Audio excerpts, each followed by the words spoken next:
Hello, everybody. Dennis Prager here for this week's Fireside Chat. On behalf of my comrade, I hate the word comrade. I take that back. My pal. How you doing, pal? This is one of America's beloved dogs. We love the guy, Otto. Otto's very special. He's so special, people are making things. I want to thank the Holt family in Alachua, Florida. Look at these. This is by the way, beautiful material. Look at this sock made from photos of Otto and Snoopy, our other dog. That's a beautiful sock. Which reminds me, would you folks be interested in Otto souvenirs, like autographed things? I'm just curious. It could be a burgeoning industry which would help PragerU. So I'm just curious. But this is beautiful. Thank you for making it. This is going to go up. I have great collection of things people. I have a hockey card given to me in Philadelphia at a speech that I gave, and some young person came over with me in a hockey uniform on a hockey card. You know, like baseball cards, hockey cards. I mean, I have so many wonderful souvenirs. They're very touching to me. So thank you to the Holt family. Appreciate it. Now, got some really important stuff. I'm going to talk to you personally right now. In other words, about this person. And it's a tough subject. So, since the lockdowns around the world and in the United States, obviously, I have asked from the very beginning, I asked, is this more panic than real, more hysteria than real? If you look at my columns, and I hope you do look at my columns, they come out every Tuesday. You can go to my website, go to townhall.com, the Daily Wire, American Greatness, Jewish World Review. I mean, it's thank God it's widely published. But every Tuesday it comes out, and then different days of the week somewhere else. And from the beginning, the first week I wrote about hysteria, and then I wrote about is the cure worse than the disease?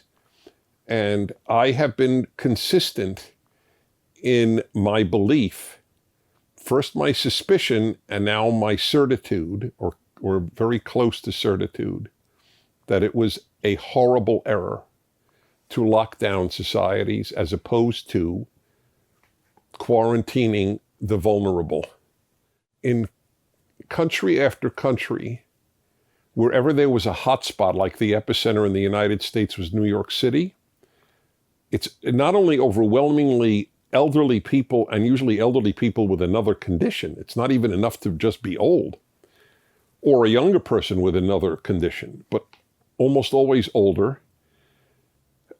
But almost half in Sweden, the only country in the world not to listen to the UN and world experts. They listen to their own, who march to the beat of a different drummer, which is going to be my theme for this opening talk. We're in nursing homes. And this doesn't minimize the horror. I mean, I have a beloved aunt in a nursing home. I begged her she's in Florida. I begged her to live with me, but she just doesn't want to leave. It breaks my heart. I mean, these people are in solitary confinement, and their deaths, every human being is infinitely precious.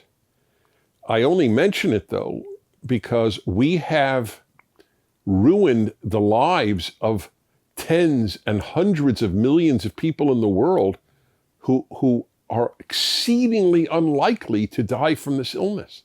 Children, for example, the number is essentially zero.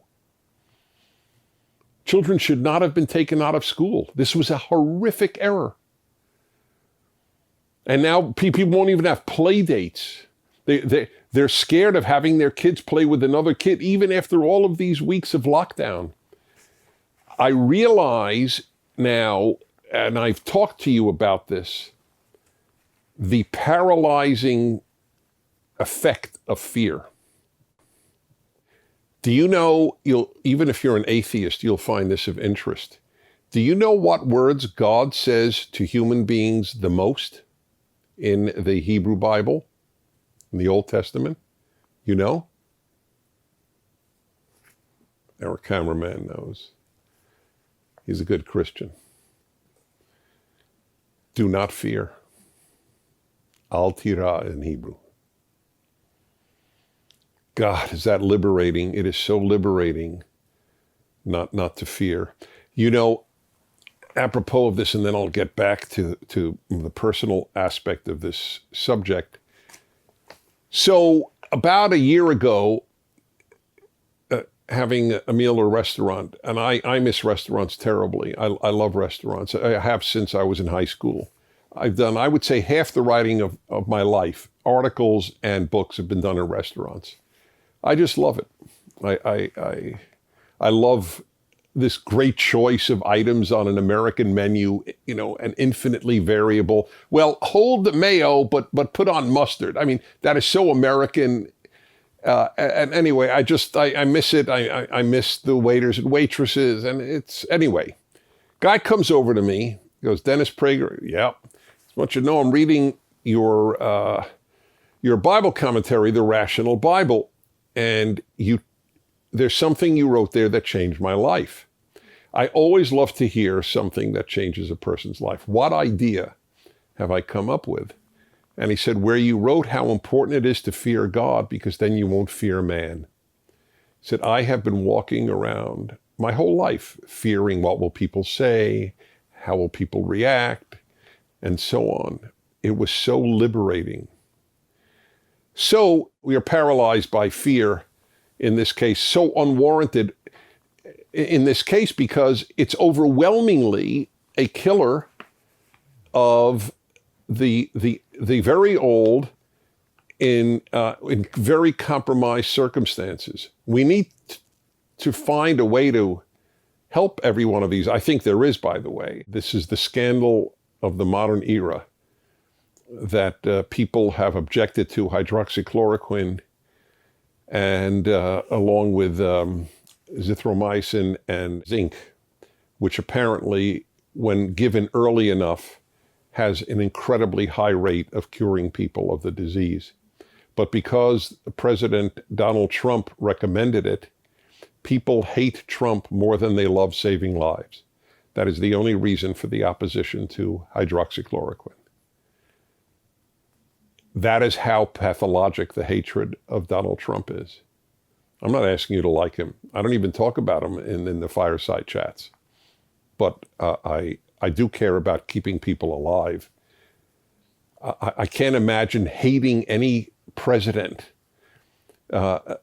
more than caring about keeping people alive. It's a pathologic hatred, which has nothing to do with values. It is all psychological and highly complex as a result. But anyway, now back to the personal matter. So I have taken this position that it is probably a terrible error. Now I'm convinced it is. Please, please, please read my column this week on why it's such a terrible mistake. And I just really touch on it, because I could have written far more than 900 words, but you have to keep columns down to under 1,000 words. But I will just give you a few things from it. I just want you to hear. Professor Michael Levitt, who teaches structural biology at Stanford University Medical School, won the 2013 Nobel Prize in Chemistry. So he's obviously a serious scientist. He stated, and I had him on my radio show, he repeated it, "There is no doubt in my mind that when we come to look back on this, the damage done by lockdown will exceed any saving of lives by a huge factor." The lockdown, in other words, will kill more people than the illness, than the virus. And that's just talking about the damage in terms of death. The damage in terms of life is beyond belief. the tens of millions of people who are out of work and who the loss of the dignity of a job. See, the elites don't lose their jobs. So they have contempt for the people demanding that states open up. They have truly contempt for them. Here, I'll read it to you. This'll blow thine mind. Famous verse from Jeremiah. So listen to this. This is on the front page of a left-wing magazine, The Nation. A prayer by a left-wing Christian.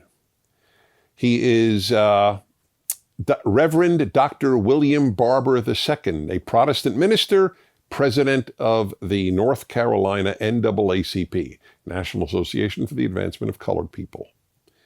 This is his prayer.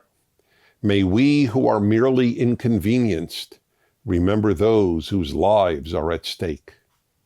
So he describes the people who are not dying of the disease, but who have no jobs, no income, on breadlines, the tens of millions out of job, out of work, as merely inconvenienced. The elite and the left's contempt for the average person. I've known this my whole life because I've studied the left my whole life. They have contempt. They're the deplorables, as they put them. Merely inconvenienced is how this guy, he has his job. He has his income.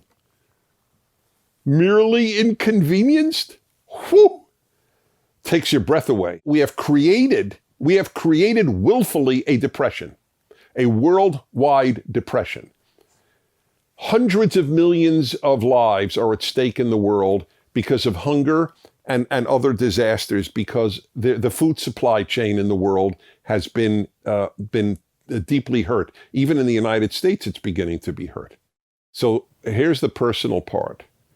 When I first took this position, members of my own family who agree with me, I have members of my extended family who don't agree with me, I'll leave that aside, said, listen, you're taking a really a position that could really hurt your credibility, and your credibility is everything. And it affected me because these people love me and agree with me. And I knew they were right. It could have hurt my credibility.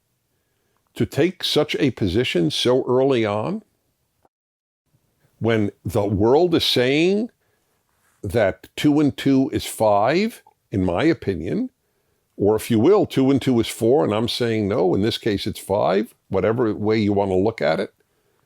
It is not easy.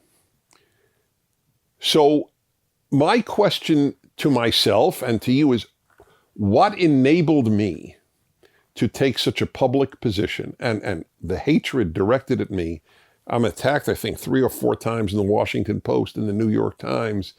I mean, on Twitter, I am just evil. I'm just evil. So what enabled me to do this? So here is the way I've guided my life. I have stood by what I believe to be true. True is first. True and good. But if the truth is not good, I still have to know what the truth is. Truth is a very big deal. It's everything. It's actually everything. I have never cared if I was hated. I'm not happy to be hated. I'm not a nut. I'd rather be loved than hated if I have a choice. But I don't live to avoid being hated, and I don't live to be loved. And by the way, this is a very helpful thing to all of you. I have a great motto which I developed for myself early in my life. I will not let the compliments go to my head, and I will not let the insults go to my heart. If you let compliments go to your head, insults will go to your heart. So if you don't let compliments go to your head, in other words, it's both or neither. That's the way it works. So the compliments, I'm very touched that someone has said something warm or loving. I am touched. especially if it's accompanied by a box of cigars, then I am really, really touched. But that's true, but it doesn't go to my head. It never did. Likewise, you are, and then a bunch of expletives. I don't lose sleep over that. I have to answer to what I believe is true and good and answer to God. That's what I believe. And it has stood me well. And I knew that the damage was uncalled for. I just knew it. Now, how did I know it? I'm not a scientist, which brings me to a third reason. And this will disturb many of you. And I don't blame you for being disturbed. It is disturbing. Long ago, I realized that that people with PhDs in history, political science, sociology, women's studies, gender studies, psychology, I'll put psychology aside because that's considered a science. But in all of these, what they're called liberal arts or social sciences, I knew that most of them were foolish people. I knew this from when I was at Columbia University, and I was taught by brilliant people who were foolish. I was taught nonsense by brilliant people who knew a great deal and had no wisdom. So I've always known this, but I've always said, whereas the left has corrupted the social sciences, at least the natural sciences, you can still study honestly at a college. Well, it turns out that they have corrupted the sciences as well. And a PhD in a science is no more today committed to truth than a professor of women's studies or gender studies or sociology or English or what have you. This is terrible news. That is why so many scientists are against hydroxychloroquine, because of politics, not because of science. I had a doctor on who works at Lenox Hill Hospital, or works in conjunction with, a doctor in the epicenter in New York who's treated 1,450 people with COVID-19. And he has cured everyone but 2 with hydroxychloroquine, azithromycin, and zinc. So you'll say, well, that hasn't been peer reviewed. Those people are living. Okay, you're right. It has not yet been peer reviewed. And then they had a phony, a terribly irresponsible, even phony Veterans Administration test and said, oh, it could actually kill you. The chances of it killing you are like ibuprofen killing you. Anyway, my whole point here is the fact that someone says he or she is a scientist doesn't mean anything to me anymore. That's the problem. I'm not happy to tell you this. They have been as corrupted by ideology as professors of English. That's the problem. Who, for example, won't teach Shakespeare because he's a dead white European male. I believe in science, but I no longer believe in scientists. But I quoted you the scientist. There are some terrific scientists out there. There are some terrific professors of English, but not the average. So that's that. I am not intimidated. Do you know that 2,200 scientists condemned the Swedish government for not having a lockdown? God bless the Swedish government. I never thought I'd say that in my life. They are the proof that the world made a terrible mistake. They're living proof. There was no lockdown in Sweden. They kept the cafes open. They kept the schools open. People walked around without masks. This notion of walking outside with a mask, do you not have common sense and realize how absurd that is? Unless you're completely congregated with people like at a non-existent football game. But walking in the street? Jogging, walking your dog, you have to wear a mask. I consider it an act of common sense not to wear a mask outside unless I'm in a crowd. Read the article. It's a very big crisis in the world, created by experts. Remember that? The experts have destroyed the lives of hundreds of millions of people, not the virus. That's key to remember. The human tragedy today is the lockdown, not the virus. They have a lot of suffering on their hands, these people, and the politicians who believed in them, like the Indian Prime Minister, a country of 1,300,000,000 people. There were a few hundred deaths from the coronavirus, and he locked down his country. You know how many people are on the verge of starvation now there? Okay. I hope friends who differ with you will watch this and let them respond. Let them respond without telling you how awful I am. They can tell you how awful I am, but that's not a response. They need to respond to what I said. Is the misery on earth today overwhelmingly caused by lockdown or by the coronavirus? That's the ultimate question. We know the answer. The only question is, do people have the courage to face it? What's our time frame? 20? 22. 22. Or at least I'll have time for a video question. I love your questions, folks, by the way. All right, here we go. Take it away. Good afternoon, sir. My name is Makasia Jackson, and this is my Rottweiler King. There you go, buddy. Hi, buddy. I served in the United States Marine Corps, and I am a member of Prager Force. My question for you today is, with the current police state happening in America, do you see states continuing with these unlawful constitutional laws, or do you see them stepping back after everything happening, or continue on to violate our Fourth and First Amendment rights? God bless the USA.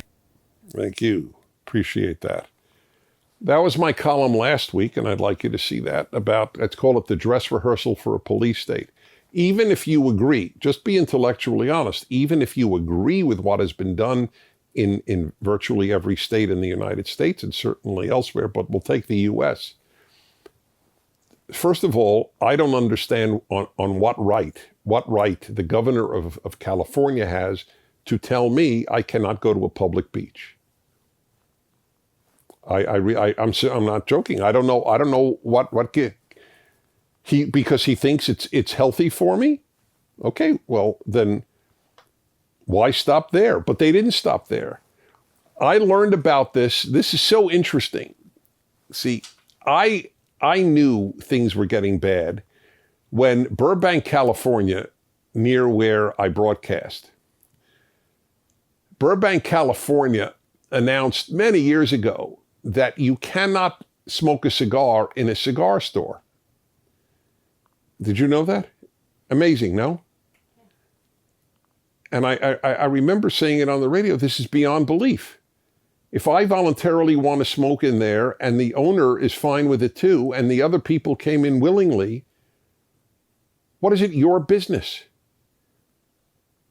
First of all, the whole secondhand smoke thing, that was my first clue as to how little science animates much of epidemiology. 50,000 Americans die each year, I was told 20 years ago, because of secondhand smoke. The British Medical Association and others already debunked that. It's like a bad joke. If you believe that, then you'll believe, and I don't mean to insult you, but you'll believe anything. What if they said 1 million? Would you believe that? Yes. Does it make sense to you? Now, by the way, there's now third-hand smoke. Look it up. There's a belief in the dangers of third-hand smoke.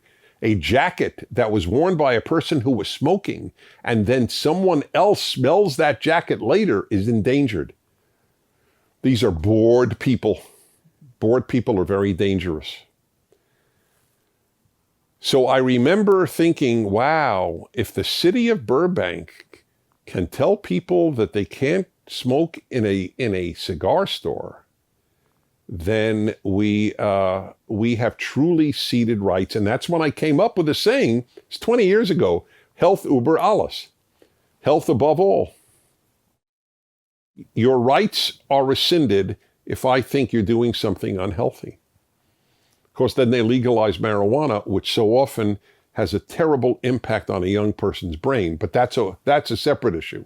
Of course, they say, well, you can't have it if you're under 18 or 21, I guess, depending on the state.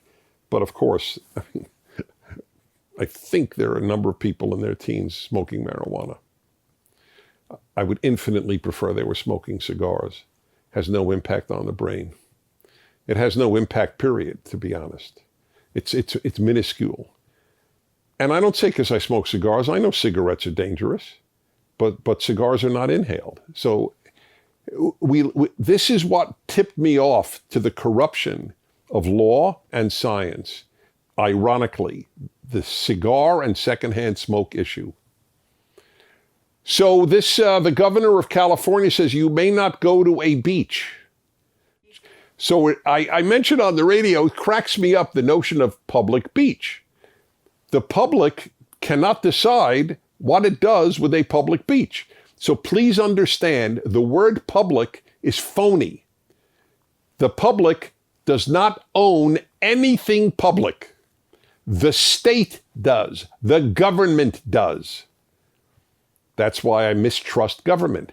It's a facade. It's not a publicly owned beach. It's a government-owned beach. The public has no say about who goes on the beach. This is what I mean. We live in an Orwellian world where the language is just bastardized. It's corrupted. Public, you may not use a public beach. Well, then it isn't public, is it, Governor? You can't have it both ways.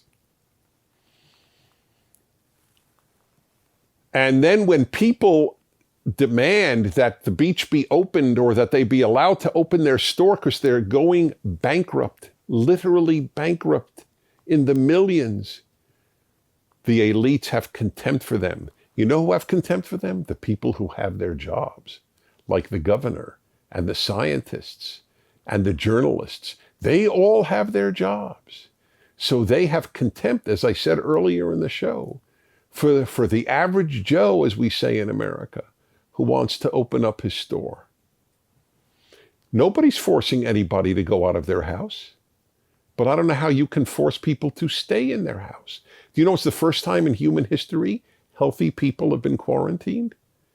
Did you ever wonder, why exactly, if overwhelmingly elderly people with secondary health problems are the ones who were killed by this illness, why don't they get quarantined? Why does an 18-year-old, when virtually no child, it's almost zero, the number of children who have died of this? Plus, we should have been making more immune people. Locking people down doesn't allow the virus to create the herd immunity that they're going to have in Sweden. As I asked one person who was for the lockdown, so if there was a second wave in the autumn, would you rather be in America or Sweden? Without batting an eyelid, or what is it, batting an eye?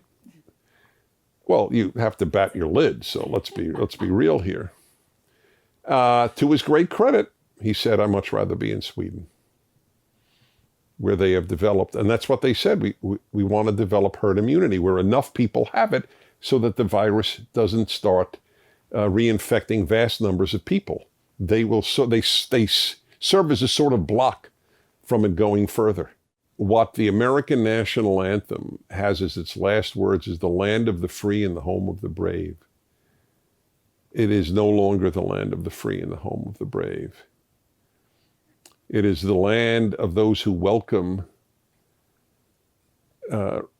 draconian laws and non-bravery. The transformation is dramatic.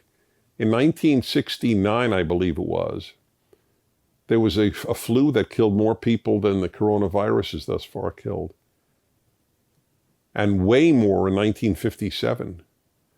Way more people died in the United States of the flu. Nothing. They didn't close one candy store. It's a different world. It was a different. That was the land of the free and the home of the brave.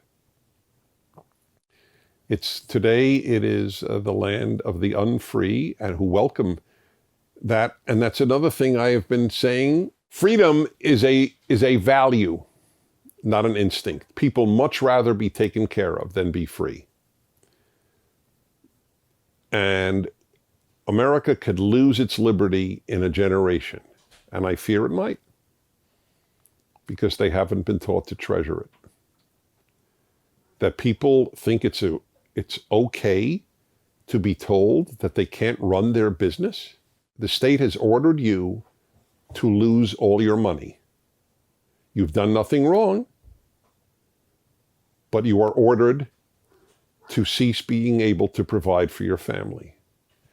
And what we will do is we will print trillions of dollars, print, like people print something on their printer, the government printer. And this is okay with a vast number of Americans. It's a very troubling time. So, in light of the fact that we're pretty much done with time, let me just leave you with this. It's very important to ask yourself, if you agree with me. If you don't agree with me, it's a non-issue. But if you do, or even if I've opened up questioning to you, do you fight for freedom and do you fight for the poor of the world? Even forgetting freedom, as I pointed out, this is hurting people more than the virus. I only gave you one Nobel Prize winner in the science, but he is not the only scientist to say this. Thank God. So if you agree with me, then you have to fight. Because nothing good comes without fighting. That's the way the world is. People fought for me to be able to be free, and not from the comfort of their room, and not just to be attacked on an internet that didn't exist. I mean, they fought on beaches. A lot of people died to enable me and many of you around the world to be free. Don't take it for granted. Freedom is won, not assimilated. All right, my friends. It was a very serious fireside chat, but we're in a serious time. But I hope this prompted some thought. And let me know what you think of the socks. Not these, the ones I showed you originally. God bless you. Thanks for watching. On behalf of Otto and myself, I'll see you next week. Thank you for watching. If you'd like to keep these fireside chats free, please do by donating to PragerU.